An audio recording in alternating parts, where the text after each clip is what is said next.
મિત્રો, આજે આપણે માનાંક વિધેય ઉપર આધારિત સતત વિધેયના દાખલા, સતત વિધેય કે અસતત વિધેયના દાખલા ગણવાના છે.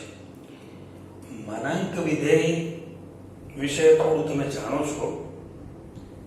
ધોરણ 11માં સેકન્ડ ચેપ્ટર એટલે કે વિધેય, એમાં અલગ અલગ પ્રકારના વિધેયની ચર્ચા હતી. એટલે આપણે માનાંક વિધેયની પણ ચર્ચા ત્યારે કરી હતી. માનાંક વિધેયનો જે વ્યાખ્યા છે, જે અર્થ છે, એ આ પ્રકારનો છે.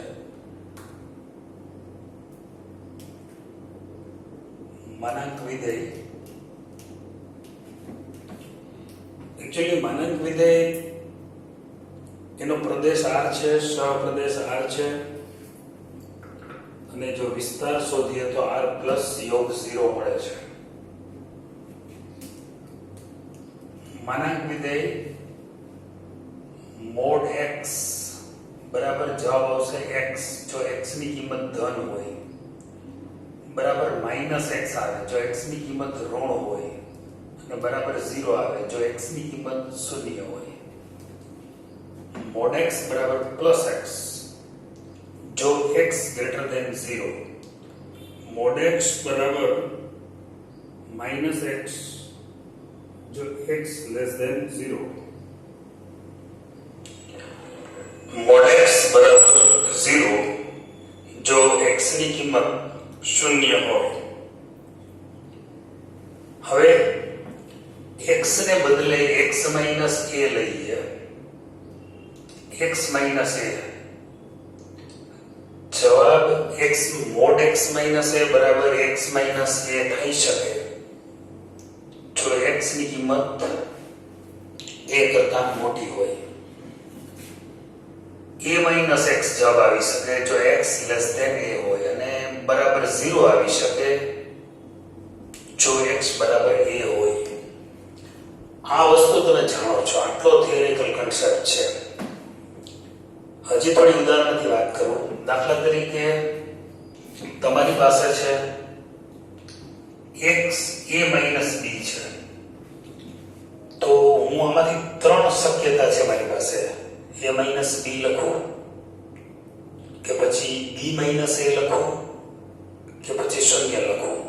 જો મને એમ કહેવામાં આવે કે a અને b સમાન છે, a બરાબર b છે, તો મારે સીધો જવાબ 0 લખવાનો રહે. જેમ કે x બરાબર a હોય તો શૂન્ય છે. પણ મને એમ કહેવામાં આવે કે a મોટો છે, તો જવાબ આવશે a માઇનસ b. મને એમ કહેવામાં આવે કે a નાનો છે, તો જવાબ આવશે b માઇનસ a. દરેક પરિસ્થિતિમાં બહારનો જવાબ ધન અથવા શૂન્ય રહે એ માનાંકનો અર્થ છે.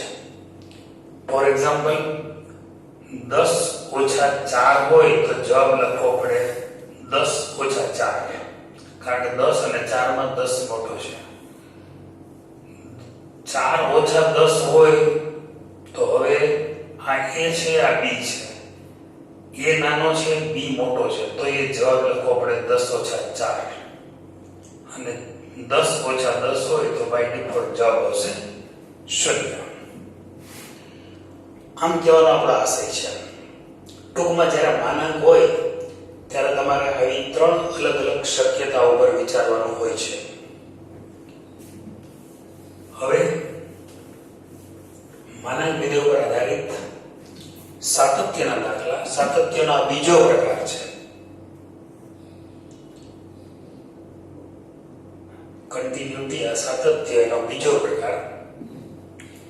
આપણે એ જાણીએ છીએ પ્રકાર એક આખો આપણે ભણ્યા, એના ઉપરથી આપણે ખ્યાલ આવ્યો કે કોઈ પણ વિધેય સતત ક્યારે કહેવાય. તો આપણે જે કિંમત આગળ વિધેય સતત છે કે અસતત છે તે ચકાસવું હોય તો આપણે એ કિંમત આગળ વિધેયનું ડાબી બાજુનું લક્ષ શોધીએ છીએ, વિધેયનું જમણી બાજુનું લક્ષ શોધીએ છીએ, અને f(a) અથવા તો a કિંમત આગળ તપાસવું હોય તો 1 આગળ તપાસવું હોય તો f1 શોધીએ છીએ. અને આ ત્રણેય કિંમતો જો સમાન આવે તો આપણે એમ કહીએ છીએ કે વિધેય x બરાબર 1 આગળ સતત છે. જો 1 આગળ સાતત્ય ચકાસવાનું હોય તો પહેલા આપણે જે થિયરી લીધી છે એ થિયરીમાં આપણે x બરાબર c આગળ સતત છે કે કેમ તેની વાત કરી હતી. જો વિધેય x બરાબર c આગળ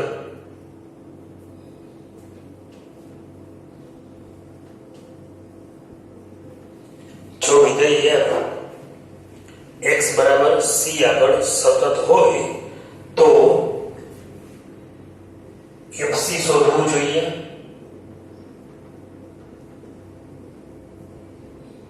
બે limit x → c plus fx શોધવું જોઈએ.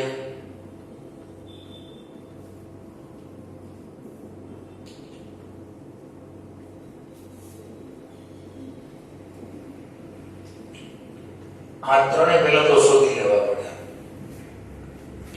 ડાબી બાજુથી લક્ષ, જમણી બાજુથી લક્ષ અને fc. હવે જો વિધેય સતત હોય તો આ ત્રણેયની કિંમત ઇક્વલ થવી જોઈએ. તો limit x → c positive fx બરાબર limit x → c negative fx અને બરાબર fc. આમ થાય તો x બરાબર c આગળ સતત છે તેમ કહેવાય. અને આવું ન થાય એટલે કે ત્રણ પૈકી કોઈ બે અસમાન થઈ જાય અથવા તો બધા અસમાન થઈ જાય તો વિધેય x બરાબર c આગળ સતત નથી. આ પ્રકાર છે માનાંકનો. એટલામાં માનાંકનો રોલ મહત્વનો છે. પહેલો દાખલો આપણે જોઈએ. f r થી r નો વિધેય છે fx બરાબર mod x. તો f નું x બરાબર 0 આગળનું સાતત્ય ચકાસો. હવે તમે જાણો છો પહેલા તો 0 આગળનો સાતત્ય તપાસવું છે.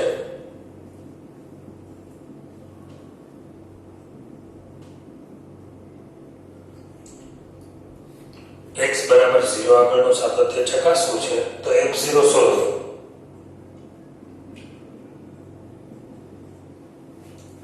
અને x બરાબર 0 હોય તો જવાબ 0 જ આવે. x બરાબર 0 હોય તો જવાબ 0 જ આવે છે. હવે લિમિટ x → c मतलब 0 પોઝિટિવ fx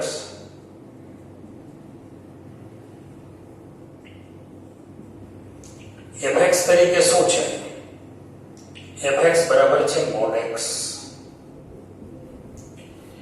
હવે mod x માંથી બહાર હું શું લઉં, પ્લસ લઉં કે minus? Limit x → 0 positive mod x બરાબર હું પ્લસ x લખીશ અને એનું કારણ છે મારી પાસે કે અહીં x → 0 પોઝિટિવ છે. x → 0 પોઝિટિવ છે એટલે x > 0 થાય. હવે જો x > 0 હોય તો mod x બરાબર પ્લસ x લખાય. તો mod x બરાબર પ્લસ x. હવે અહીંયા x બરાબર 0 મૂકવાથી કોઈ મુશ્કેલી પડતી નથી કારણ કે છેદ 0 થતો નથી. એટલે આ બરાબર 0 લખીએ. હવે આવી જ વાત આપણે આજે મેં જમણી બાજુથી લક્ષ શોધ્યું એવી જ રીતે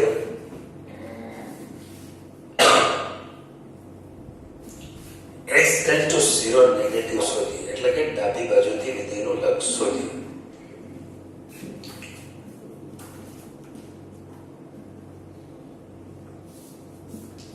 હવે fx તરીકે મારે શું મૂકવાનું છે?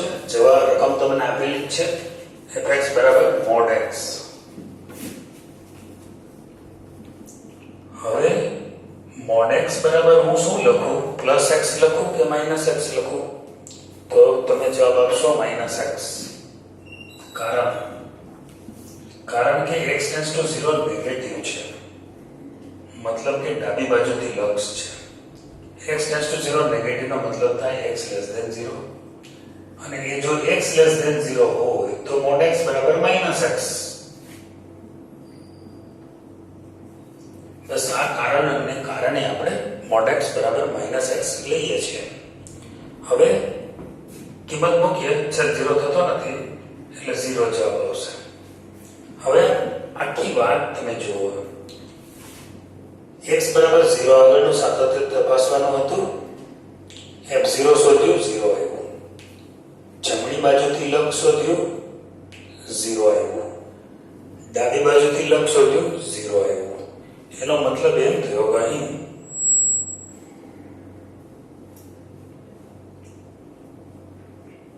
Limit x tends two 0 positive fx બરાબર limit x tends two 0 negative fx અને બરાબર f0. આ ત્રણેય કિંમતો સમાન મળે છે, માટે આ બધી કિંમત એક સરખી છે 0, તો માટે વિધેય x બરાબર 0 આગળ સતત છે. મિત્રો, મેં તમને આગળના લેક્ચરમાં પણ વાત કરી હતી કે માનાંક વિધેય સતત વિધેય છે. x ની કોઈ પણ કિંમત લઈએ, અહીંયા 0 છે, એમ 5 લઈએ, 6 લઈએ, કોઈ પણ કિંમત આગળ fx બરાબર mod x સતત વિધેય છે. પણ હવે આપણે જે વાત કરવાની છે અલગ અલગ કિંમત આગળ, તો બધી જગ્યાએ સતત mod x બરાબર fx બરાબર mod x છે, x બરાબર 0 આગળ સતત છે, 1 આગળ સતત છે, 2 આગળ સતત છે, મતલબ x belongs to r માટે આ વિધેય સતત છે. હવે જે વાત કરવી છે આપણે એ બીજા દાખલા ઉપર જઈએ, એમાં જોઈએ આપણે એ વિધેય સતત થાય છે કે નહીં. માનાંક વિધેય હશે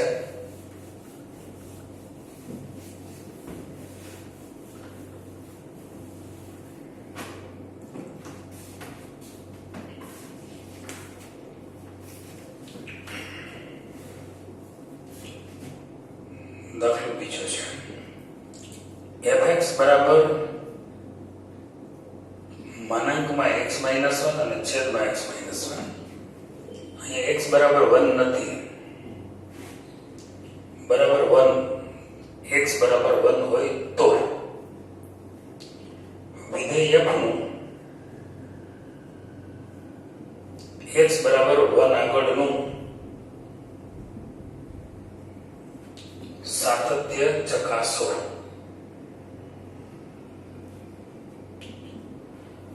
અહીં ફળ એ છે કે માનાંક વિધેય અંશમાં છે અને છેદમાં x - 1 છે. આપણે પેલું કઈ કિંમત આગળ સાતત્ય ચકાસવું છે? જેમ કે અહીંયા c આગળ સાતત્ય ચકાસવું હોય તો આપણે fc મેળવતા હતા, અહીંયા ચકાસવું છે 1 આગળ, તો આપણે f1 મેળવીશું. f1 બરાબર x બરાબર 1 હોય ત્યારે વિધેયની કિંમત તૈયાર આપવામાં આવી છે, 1 જ છે. રાઈટ. હવે મારે ડાબી બાજુને જમણી બાજુનું લક્ષ, એટલે પહેલા હું જમણી બાજુનું લક્ષ શોધું. Limit x tends to 1 positive fx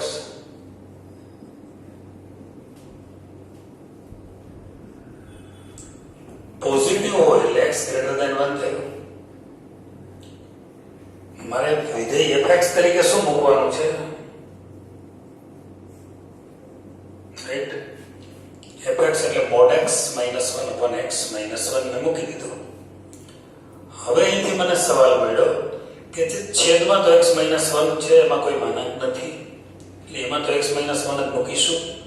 પણ અંશમાં mod x - 1 છે, તો mod x - a હોય તો તમે ત્રણ વસ્તુ, તમારી પાસે ત્રણ જવાબ છે. અત્યારે બે જવાબ છે તમારી પાસે, x - a અથવા a - x.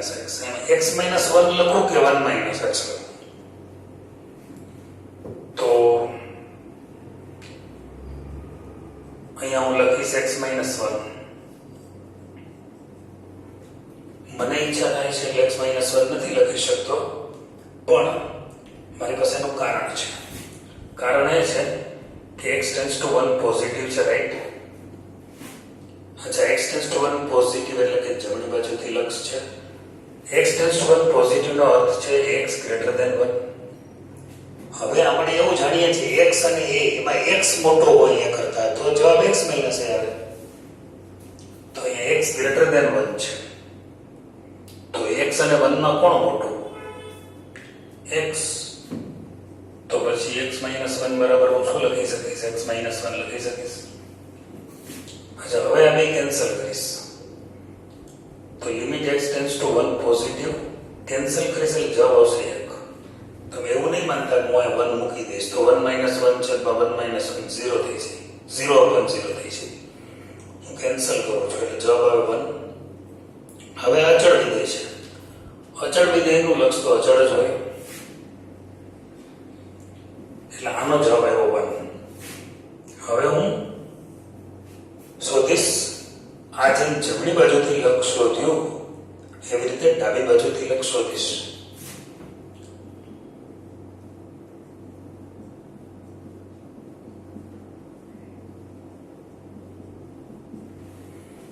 હવે x tends to 1 negative fx એટલે કેટલું? વિધેય તમારી પાસે ફિક્સ જ છે. ફરી પાછો પ્રશ્ન એવો, અહીંયા મેં mod x માઈનસ 1 માંથી બહાર x માઈનસ 1 લીધું, અહીંયા મારે mod x માઈનસ 1 છે તો એમાંથી x માઈનસ 1 લો કે પછી 1 માઈનસ x લો? તમે કહેશો કે 1 માઈનસ x લેવું જોઈએ. છેદમાં માનાંક નથી એટલે છેદમાં તો એઝ ઇટ ઇઝ. અહીંયા 1 માઈનસ x લખવાનું કારણ આપણું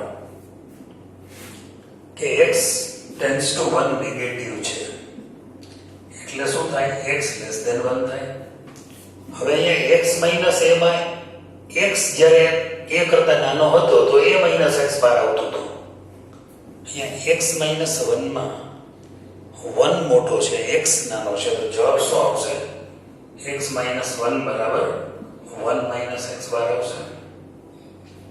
એટલે અહીંયા આપણે 1 માઈનસ x એટલા માટે બહાર લીધું છે. અહીં તમે જોશો તો ડાબી બાજુનું જમણી બાજુનું લક્ષ હોય એટલે માનાંકમાંથી x માઈનસ 1 બહાર આવે, ડાબી બાજુનું લક્ષ હોય એટલે 1 માઈનસ x આવે. આ બે કેન્સલ કરો, ઉપર નીચે જુદું છે એટલે જવાબ આવશે માઈનસ 1. માઈનસ 1 અચળ વિધેય છે એટલે જવાબ આવશે અચળ વિધેયનું લક્ષ તો અચળ જ હોય એટલે માઈનસ 1. હવે કન્ક્લુઝન, આનું તારણ શું નીકળે? મુખ્ય લક્ષ f1 ની કિંમત 1 મળી, જમણી બાજુથી લક્ષ શોધ્યું તો 1 આવ્યું, ડાબી બાજુથી લક્ષ શોધ્યું તો -1 આવ્યું. તો માટે એવું તારણ નીકળે કે અહીં limit x tends to 1 positive fx બરાબર નથી x tends to 1 negative fx. બે અલગ અલગ છે, બંને અલગ છે માટે વિધેય x બરાબર 1 આગળ સતત નથી. તો વિધેય સતત છે કે કેમ આના ઉપરથી સાબિત મેળવી શકાય. કોઈ પણ વિધેય સતત છે કે અસતત તે ચકાસવા માટે ડાબી બાજુથી લક્ષ મતલબ જમણી બાજુથી લક્ષ, ડાબી બાજુથી લક્ષ અને મૂળ લક્ષ બધા શોધવા પડે, બધાનું અસ્તિત્વ હોવું જોઈએ અને વળી સમાન હોવા જોઈએ. આ શરતનું પાલન થાય તો વિધેય સતત, શરતનો ભંગ થાય તો વિધેય અસતત. હજી એક દાખલો છે આપણે.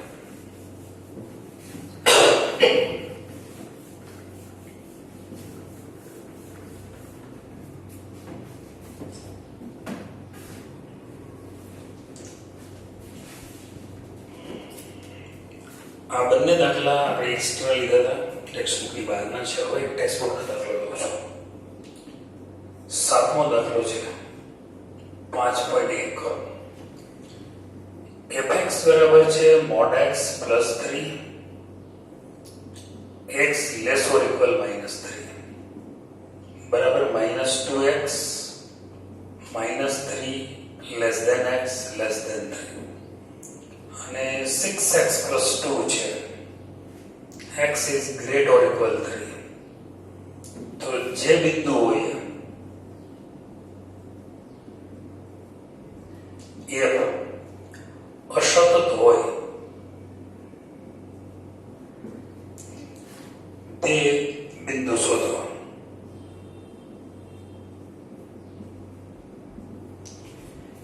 જે બિંદુએ વિધેય અસતત હોય એવા બધા બિંદુઓ આપણે શોધવાના છે. પહેલા તો હું કઈ કિંમત આગળ સાતત્ય ચકાસવા માંગુ છું એ જરા ચેક કરી લો.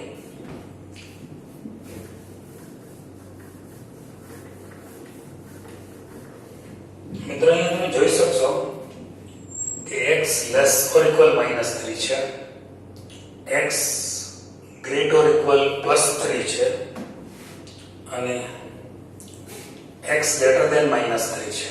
એટલે -3 આગળ પહેલા સાતત્ય ચકાસીએ. x બરાબર -3 આગળ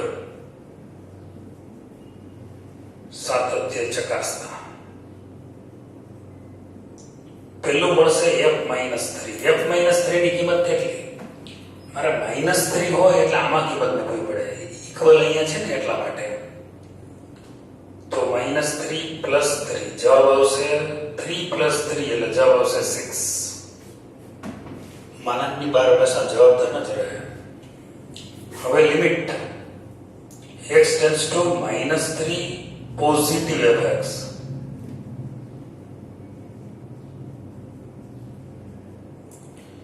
હવે x ટેન્ડ્સ ટુ -3 પોઝિટિવ એટલે x greater than -3. x greater than -3 હોય x ટેન્ડ્સ ટુ -3 પોઝિટિવ નો મતલબ શું? મતલબ x ગ્રેટર ધેન -3. x -3 કરતા મોટો હોય એ સમયે fx છે -2x એટલે અહીં -2x લખવું પડે મારે. હવે કિંમત મૂકી દઉં -2 x ની કિંમત -3 મૂકું એટલે જવાબ આવશે +6. હવે limit x tends to -3 positive શોધ્યું, હવે નેગેટિવ શોધીએ.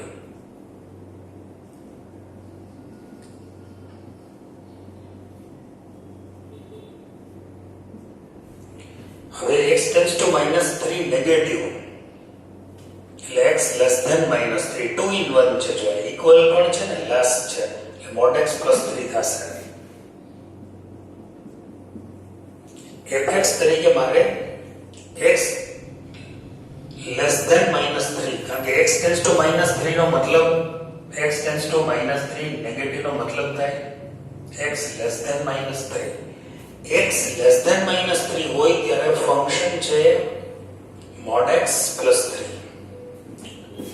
બેનો અલગ અલગ લિમિટ આપી દઉં. સરવાળાનો કાર્ય નિયમ છે એટલે બેનો અલગ અલગ લિમિટ આપું છું. અચ્છા, mod x બરાબર શું લખું? પ્લસ લખું કે માઈનસ? તો તમે જાણો છો x લેસ ધેન 0 હોય તો -x છે. તો x ટેન્ડ્સ ટુ -3 છે એટલે x લેસ ધેન -3 એટલે x લેસ ધેન 0 થયો બાય ડિફોલ્ટ. એટલે અહીંયા હું લખીશ -x. કારણ સમજ્યા? mod x x less than -3 એટલે શું થયું? x લેસ ધેન 0 થયો. x લેસ ધેન 0 હોય તો mod x બરાબર -x થાય. અને આ અચળ છે. અચળ વિધેયનું લક્ષ તો અચળ જ રહેશે એટલે +3. અહીંયા હું -3 મૂકું x બરાબર +3 એટલે જવાબ આવશે 6. માઇનસ +3 + 3 6. ડાબી બાજુ મૂળ લક્ષ 6 આવ્યો, જમણી બાજુથી લક્ષ 6 મળે છે, ડાબી બાજુથી લક્ષ પણ 6 મળે છે. કન્ક્લુઝન આપણું શું? Limit x tends to -3 negative positive fx બરાબર limit x tends to -3 positive fx અને બરાબર f3 -3. બધું 6 જ મળે છે, માટે વિધેય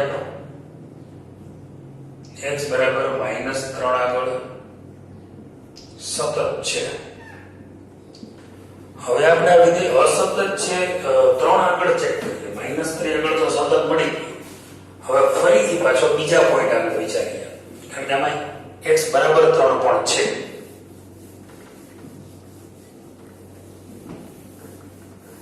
તો એક બીજી કિંમત આગળ ચકાસી લઈએ.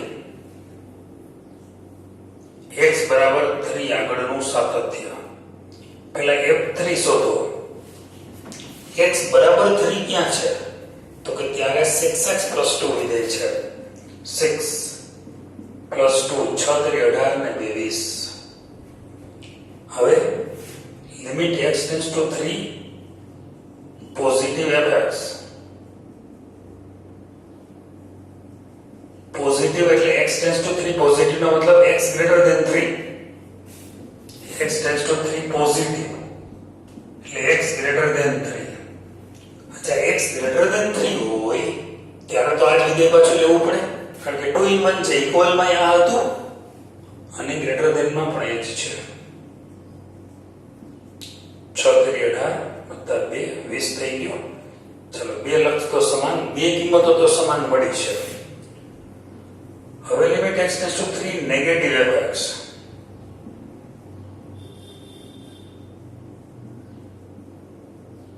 fx એટલે કેટલું મૂકો અહીંયા? x → 3 નેગેટિવ એટલે x < 3. x < 3 એટલે -2x વિધેય છે. અહીંયા -2 અને 3. અહીંયા x → 3 છે એટલે x બરાબર 3 મુકાય. આ નેગેટિવ સાઇન છે તો ડાબી બાજુનું લક્ષ દર્શાવે છે. હા, હવે -6. તો મિત્રો અહીંયા તમે જોઈ શકશો, ડાબી બાજુથી લક્ષ -6, જમણી બાજુથી 20. કન્ક્લુઝન શું આવ્યું? Limit x → 3 negative positive fx બરાબર નથી લિમિટ, માટે x બરાબર 3 આગળ સતત નથી.